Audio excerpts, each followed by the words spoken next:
आजा बंदे शरण राम की, फिर पाछे पछतावेगा भाई। आजा बंदे शरण राम की, फिर पाछे पछतावेगा। बालू की भीत पवन का खंबा, कब लग खैर मनावेगा। बालू की भीत पवन का खंबा, कब लग खैर मनावेगा। आजम तेरे घटनेंगे रे तू, राम कहने ना पावेगा। आजम तेरे घटनेंगे। पहले आपको अव्यक्त की डेफिनेशन बताते हैं, परिभाषा बताते हैं। जैसे आकाश में बादल छा जाते हैं और सूर्य विद्यमान होता है, उसमें सूर्य दृष्टिगोचर नहीं होता तो अव्यक्त होता है। विद्यमान है लेकिन हमें दिखाई नहीं दे रहा, वो वहां पर है। अब जैसे रात्रि होती है और रात्रि में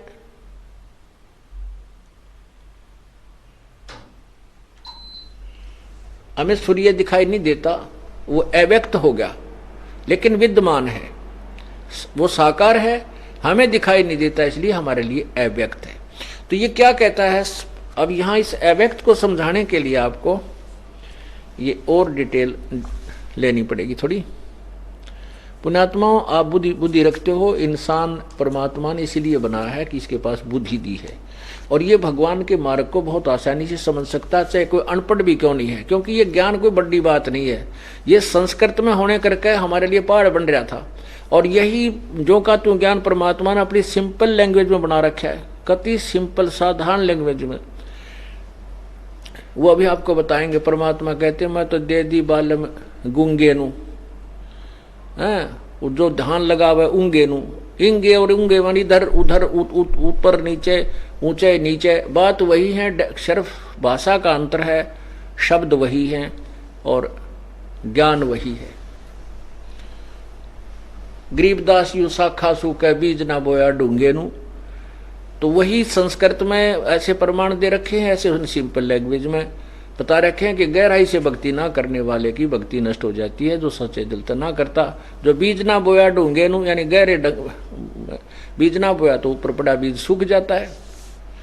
तो आपको क्या दिखाना चाहता है दास आपको कि 7वें अध्याय के 24-25 में ये गीता ज्ञान दाता कहता है कि मैं कभी किसी के सामने प्रकट नहीं होता, लेकिन मैं रहता विद्यमान हूं।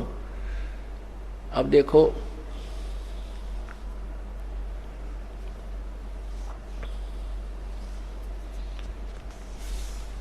यहां देखो, अभी पता लगेगा। गीता जी अध्याय नंबर 7 का ये श्लोक नंबर है 24, श्लोक नंबर 24। इसमें कहा कि बुद्धिहीन पुरुष मेरे अनुत्तम अविनाशी परम भाव को न जानते हुए अव्यक्त मन इंद्रियों से परे, अव्यक्त का अर्थ होता है मुझ अव्यक्त, माम अव्यक्त। यहां देखो, अव्यक्तम व्यक्तिम आपनम मन्यते माम अबुधे, मुझे अव्यक्त को ये व्यक्ति रूप में आया हुआ ये बुद्धिहीन समुदाय मुझे मनुष्य रूप में मानता है, मुझे कृष्ण मान रहा है। मैं कृष्ण नहीं हूं, मतलब कृष्ण के अंदर बोल रहा हूं। परम भाव अजानते है मम अव्यक्तम अनुतमम, मेरे अव्यक्त जो मैं कभी किसी के सामने नहीं आता, गुप्त रहता हूं, उस अव्यक्त भाव को नहीं जानते। ये देखना, ये बुद्धिहीन पुरुष मेरे अनुत्तम अविनाशी परम भाव को नहीं जानते, अव्यक्त एवं भाव को नहीं जानते, और माम अव्यक्त, मुझ अव्यक्त को व्यक्ति रूप भाव को प्राप्त हुआ मानते। इसने लिखा मन इंद्रियों से परे मुझ सच्चिदानंद घन परमात्मा को मनुष्य की भांति जन्म कर व्यक्ति भाव को प्राप्त हुआ मानते। आगे देखो, इसका कलिर यहां करता है, ये कहता है कि मुझे ये कृष्ण मान रहे हैं जैसे आम व्यक्ति पैदा होता है, मैं ऐसा नहीं हूं, मैं श्री कृष्ण नहीं हूं। आगे देखो क्या कहता है। अब 9वें श्लोक में ये ना 25वें श्लोक में, ये 25वां श्लोक है। इसका अर्थ है न अहम प्रकाश सर्वस्य योग माया समावर्त मूढ़ अयम न अभिजानती लोक माम अजम अवम। ये देखो, ये अनुवाद देखिएगा। अपनी योग माया से छुपा हुआ, यानी इससे सिद्ध हो गया क्लियर कि ये कहीं साकार है और अपनी योग माया से छुपा हुआ है। इससे सिद्ध है ये है, वहां विद्यमान है, साकार है, लेकिन अपनी योग माया से छुपा हुआ है। स्पष्ट स्वीकार करता है गीता ज्ञानदाता, और ये स्पष्ट कर ही रहा है कि मैं कृष्ण नहीं हूं। अगर ये कृष्ण बोल रहा होता तो भी ये नहीं कहता मैं तो छुपा हुआ हूं, मैं किसी का सामने नहीं आता। कृष्ण जी तो सामने खड़ा, सब देख रहे थे। अपनी योग माया से छुपा हुआ मैं सबके प्रत्यक्ष नहीं होता, इसलिए यह अज्ञानी जन समुदाय मुझ जन्म रहित अविनाशी परमेश्वर को नहीं जानता। इसका अर्थ क्या है? हमने यहां केवल इतना ही लेना है कि एक तो ये अव्यक्त हो गया नंबर 1, और ये गीता ज्ञान दे रहा है, अपने आप में कहता मैं अव्यक्त रूप में रहता हूं, मैं सबके सामने नहीं आता, अपनी योग माया से छुपा रहता हूं। अब आइए 8वें अध्याय के फिर इस 19वें श्लोक में।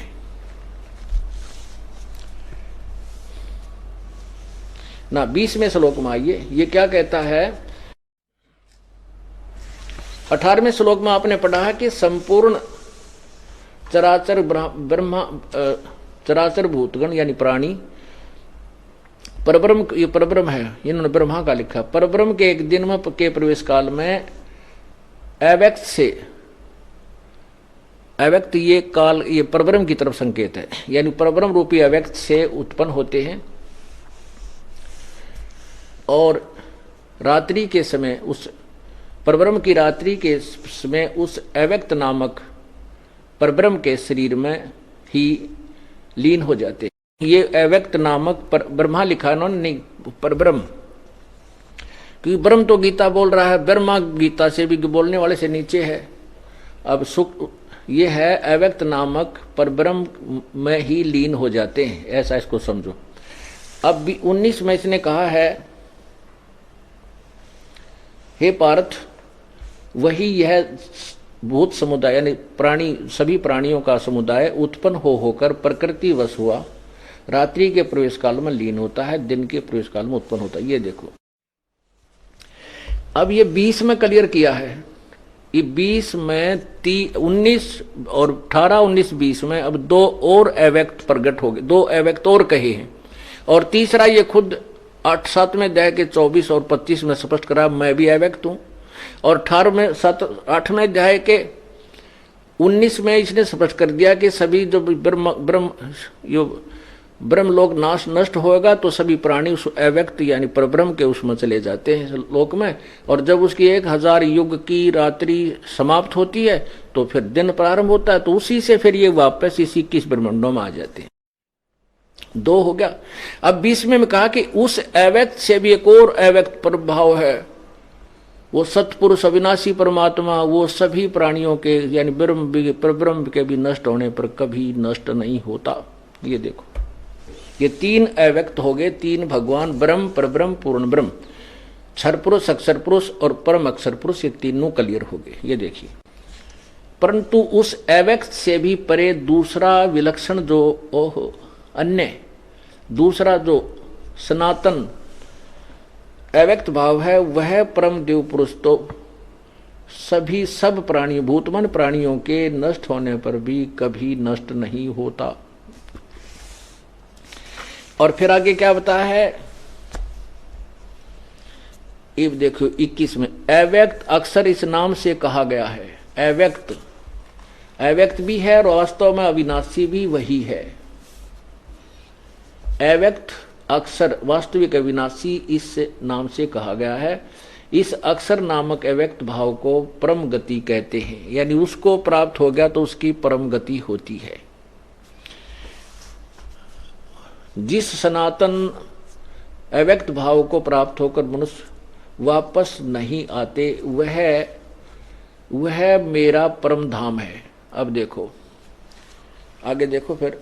अब 22वें में देखो, इस 22वें में क्लियर होता है, हे पार्थ, जिस परमात्मा के अंतर्गत सर्वभूत हैं, सभी प्राणी हैं, जिस सच्चिदानंद घन परमात्मा से यह समस्त जगत परिपूर्ण है, वह सनातन अव्यक्त परम पुरुष तो अनन्य भक्ति से प्राप्त होने योग्य है। इससे क्या सिद्ध हो गया कि गीता ज्ञान दाता किसी और अविनाशी परमात्मा की तरफ संकेत कर रहा है, और वो पूर्ण परमात्मा कभी भी किसी सभी के नष्ट होने पर भी कभी नष्ट नहीं होता, उसका लोक भी कभी नष्ट नहीं होता। यहां इसमें एक पॉइंट आता है, ये कहता है कि वह मेरा भी परम धाम है। इसमें ये इन्होंने अनुवाद किया है कि वह मेरा परम धाम है। वैसे इसका अर्थ क्या बनता है ये देखिएगा आप। ये 21वां 9वें अध्याय का 8वें अध्याय का 21वां श्लोक है। इसकी संस्कृत देखो, अव्यक्त अक्षर इति उक्त तम आहु परमाम गतिम। इसका यहां तक तो उन्होंने ठीक किया है। अव्यक्त अक्षर इस नाम से कहा गया है, उसी अक्षर नाम अव्यक्त को परम गति कहते हैं।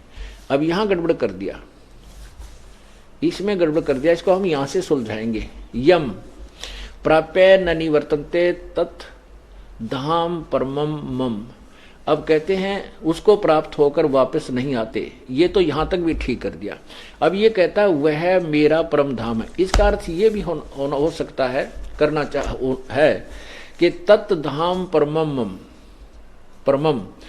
अब इसको यदि हम इन्हीं की बात को माने कि वो मेरा परम धाम है, वो भी सुलझाएंगे। वैसे इसका अर्थ ये बनता है कि वो धाम मेरे वाले, वह लोक मेरे लोक से श्रेष्ठ है। परम माने श्रेष्ठ, वो मेरे से परम श्रेष्ठ है, मेरे धाम से भी वो परम श्रेष्ठ है।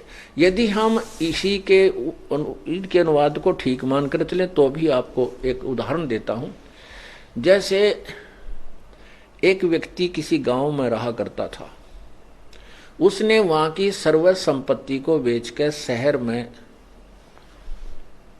अपना कोई बिजनेस स्थापित कर लिया, मकान भी बना लिया, और वो वहां 3 पीढ़ी जा चुकी है। चौथी पीढ़ी का व्यक्ति, चौथी पीढ़ी के व्यक्ति को वहां उसी गांव का कोई व्यक्ति मिलता है। जब बात चलती है, वो कहता है कि भाई वो गांव है ना, मैं भी उसी गांव के, हम भी उस गांव के हैं, और हमारा ये गोत्र है। अगर इसको ये ऐसा ही मान कर चलें कि ये काल ये कह रहा है कि वो मेरा परम धाम है, यानी मेरा वास्तविक स्थान तो वही है, लेकिन मैं यहाँ रह लाग गया, तो उसको ये उसका यही अर्थ जानिए कि काल इस दृष्टिकोण से कह रहा है कि मेरा भी परम धाम, मेरा मुख्य धाम तो वही है, क्योंकि मैं भी वहीं से निष्कासित हूं, वहां से छोड़कर आया हूं। तो इससे सिद्ध है कि वो पूर्ण परमात्मा कोई और है, वो वास्तव में अविनाशी है। तो गीता ज्ञान दाता किसी और परमात्मा की तरफ कह रहा है कि वो ही पूर्ण परमात्मा है, वो अविनाशी है। और 18वें अध्याय के 62वें श्लोक में कहा कि हे अर्जुन, तो सर्वभाव से उस परमेश्वर की शरण में जा, जिसकी कृपा से तू परम शांति और उस शाश्वत स्थान, उस सदा रहने वाले लोक को प्राप्त होगा। इसलिए परमात्मा कहता, समझा है तो सिर दर पाऊं, बहुर नहीं रे ऐसा दाव, ये संसार समझदा नहीं, कहंदा श्याम दोपहरे नू, गरीबदास ये वक्त जाता रोग इस पैरे। सत साही